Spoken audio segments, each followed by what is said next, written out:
Class 10th के विद्यार्थी ध्यान दें। कक्षा 10 विषय सब्जेक्ट है सामाजिक विज्ञान। तो सामाजिक विज्ञान के अंतर्गत हम आज अध्ययन करेंगे अध्याय 12 लेसन 12 भारतीय संविधान इंडियन कॉन्स्टिट्यूशन। तो हमारे देश का संविधान क्या है, इसके अंतर्गत कुछ संक्षिप्त जानकारी से बात शुरू करेंगे। क्योंकि संविधान क्या है, इसका आशय क्या है, इसकी आवश्यकता क्या है, संविधान किस प्रकार से जाना समझा और पढ़ा जाता है, इसकी जानकारी आज हम संबंधित सामाजिक विज्ञान के अंतर्गत अध्याय 12 जिसका नाम ही है भारतीय संविधान इंडियन कॉन्स्टिट्यूशन, आवर कॉन्स्टिट्यूशन, हमारा संविधान, इंडियन संविधान। तो संविधान क्या है, प्रश्न से यदि देखें, प्रश्न आता ही है दिमाग में, सुनने में, समझने में कि संविधान क्या है। तो संविधान से आशय पहले विद्यार्थी ध्यान दें, समझें और देखें। संविधान से आशय तो किसी भी देश का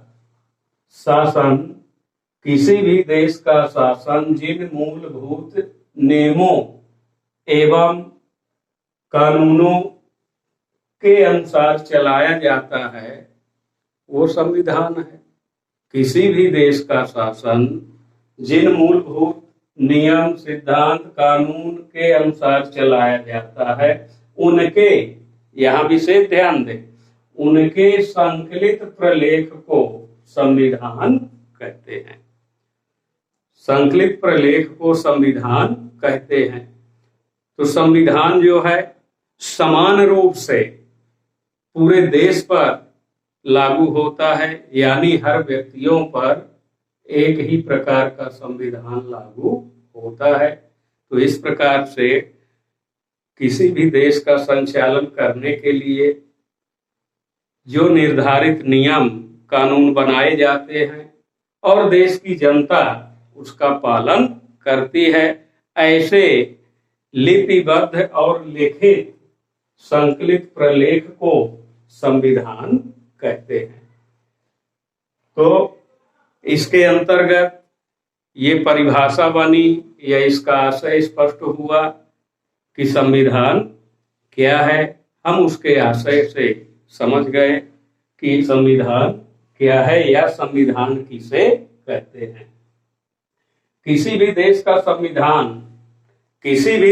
संविधान उस देश की राजनीतिक व्यवस्था का बुनियादी ढांचा प्रकट करता है।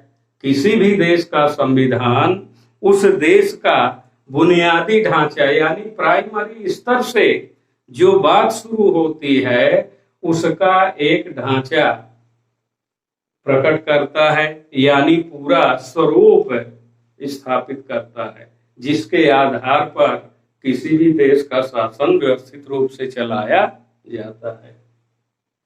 अब आगे संविधान की अवधारणा। संविधान की अवधारणा या आवश्यकता, कॉन्सेप्ट ऑफ कॉन्स्टिट्यूशन, क्या इसका कंक्लूजन है, संविधान की अवधारणा से स्पष्ट होता है। और संविधान, यहाँ प्रश्नात्मक बात भी ले सकते हैं कि संविधान क्या है, ये बात स्पष्ट हुई। अब आगे संविधान की आवश्यकता क्या होती है, ये बहुत बड़ा एक प्रश्न के रूप में ये हमें बताता है, जानने के लिए उत्सुक करता है कि संविधान की आवश्यकता क्या है। तो देखें, संविधान की अवधारणा से संविधान की आवश्यकता के रूप में शासन की सुचारू रूप से व्यवस्थित रूप से संचालन हेतु व्यवस्थापिका, कार्यपालिका, न्यायपालिका, संविधान को स्पष्ट रूप से व्यवस्थित ढंग से चलाने के लिए, संचालित करने के लिए संविधान में उल्लेखित व्यवस्था के आधार पर व्यवस्थापिका, कार्यपालिका, न्यायपालिका का गठन किया गया है। साथ ही संविधान के अंतर्गत मूल अधिकारों और कर्तव्यों को भी जोड़ा गया है, शामिल किया गया है, विधिवत लिखित रूप से उल्लेखित किया गया है। तो कार्यों और अधिकारों की सीमाओं के निर्धारण के लिए संविधान की आवश्यकता होती है। संविधान के अंतर्गत व्यवस्थित रूप से नियम और कानून को संचालित करने के लिए जो हमारे संविधान में संविधान निर्माताओं के द्वारा, विषय विशेषज्ञों के द्वारा जो व्यवस्था दी है या जिसका निर्धारण किया है, उसके अंतर्गत 3 प्रमुख बातें हैं और 3 प्रमुख वो व्यवस्थाएं हैं जो पूरे संविधान को संचालन करते हुए उसे कार्य रूप में परिणत करती हैं। उसके अंतर्गत 3 प्रमुख उसके अंग या भाग के रूप में कार्यों को जान सकते हैं।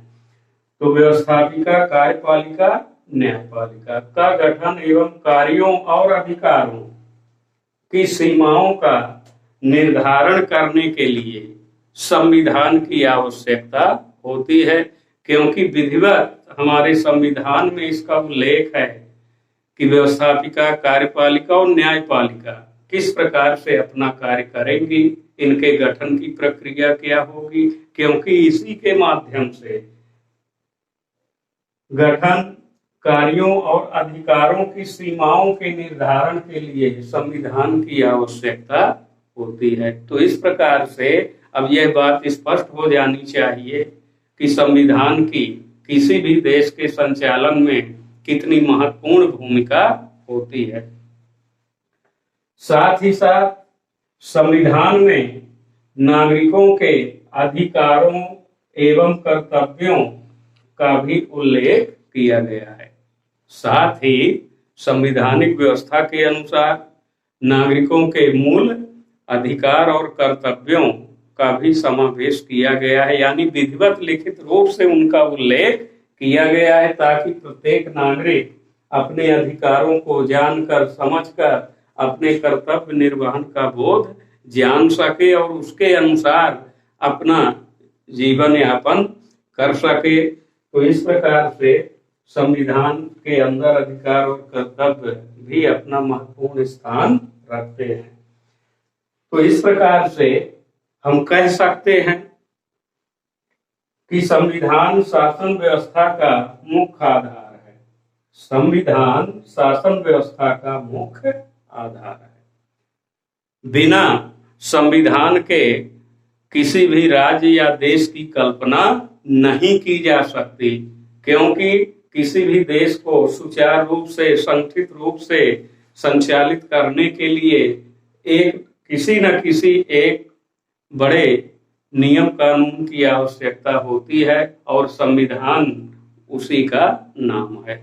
संविधान निर्माताओं ने इसको विधिवत सुचारू रूप से किस प्रकार से सभी नियमों को संकलित करके संविधान की रचना की है, यह हम भली भांति सोच सकते हैं, समझ सकते हैं कि संविधान रचना में किन किन मापदंडों को लिया गया होगा, सबके विचारों को समाहित किया गया होगा, तब कहीं जाके आज हमारे सामने संविधान एक महान ग्रंथ की तरह, एक साहित्य की तरह हमारे सामने विद्यमान है और हम उसमें एक एक नियम की एक एक व्याख्या समझ सकते हैं, पढ़ सकते हैं और उसके अनुसार ही अपने जीवन स्तर को चला सकते हैं, क्योंकि संविधान के अंदर यह व्यवस्था की गई है कि कोई भी नागरिक या व्यक्ति संविधान के द्वारा बनाए गए नियमों का उल्लंघन नहीं कर सकता, और यदि ऐसा करता है तो उसके लिए भी संविधान में यह व्यवस्था दी है कि जो व्यक्ति संविधान को सही ढंग से मानने के लिए आनाकानी करता है या परेशानी खड़ी करता है, व्यवधान उत्पन्न करता है, तो उसके लिए भी संविधान में एक कानून बना हुआ है, नियम बना हुआ है कि ऐसे व्यक्ति को सही ढंग से नियम के परिधि के अंदर, कानून के अंदर उसको सही दिशा निर्देश दिया जा सके और उसे देश की मुख्य धारा से जोड़ा जा सके। तो इस प्रकार से एक शासनात्मक व्यवस्था के रूप में संविधान हमारी मदद करता है। उसी के आधार पर प्रत्येक नागरिक जो है अपना सुचारू रूप से अपना जीवन निर्वाह करते हैं, सरकार का सहयोग करते हैं और सरकार द्वारा समय समय पर नियम कानून आदि बनाकर और जनता के ऊपर लागू करती है। और इस प्रकार से एक लोकतांत्रिक व्यवस्था के अंदर संविधान को मानना बहुत ही अनिवार्य होता है। जिस देश के अंदर लोकतंत्र की व्यवस्था के तहत शासन व्यवस्था होती है तो वह पूरी तरह से संवैधानिक होती है। संवैधानिक व्यवस्था के अनुरूप ही पूरे देश का कुशल रूप से संचालन होता है और इस व्यवस्था के साथ प्रत्येक नागरिक को, प्रत्येक देश की जनता को सहयोग भी करना चाहिए। तभी शासन द्वारा जनता पर लागू किया गया नियम, शासन द्वारा जनता के ऊपर लागू किया गया नियम जो है वो उपयोगी होगा, सार्थक होगा। इसलिए भारतीय संविधान के अंदर व्यवस्थित ढंग से संविधान की रचना की गई है जो पूरी तरह से लिखित और प्रामाणिक है कि कहीं भी ऐसी मौखिक कोई भाषा का उपयोग नहीं है कि जिसे सुनकर और हम भूल सकें। सभी नियम, धाराएं, अनुच्छेद स्पष्ट रूप से लिखे गए हैं। अब आगे इसी तरह हम आगे संविधान की जो हमारी प्रक्रिया है, संविधान गठन की प्रक्रिया, सरकार संचालन की प्रक्रिया, किस प्रकार से संविधान का निर्माण हुआ, किन किन महान भारतीयों के द्वारा, नेताओं के द्वारा, बुद्धिजीवियों के द्वारा, विशेषज्ञों के द्वारा संविधान की रचना की गई, उसका विधिवत उल्लेख जो है विषय अध्ययन के रूप में पाठ के अंदर ये सभी जानकारियां जो है क्रमशः बताई गई हैं, जिनको हम आगे लेंगे। और अगला हमारा विषय पाठ अध्ययन का अगला जो बिंदु होगा, हेडिंग टॉपिक होगी, वो रहेगी संविधान का गठन, संविधान गठन की प्रक्रिया।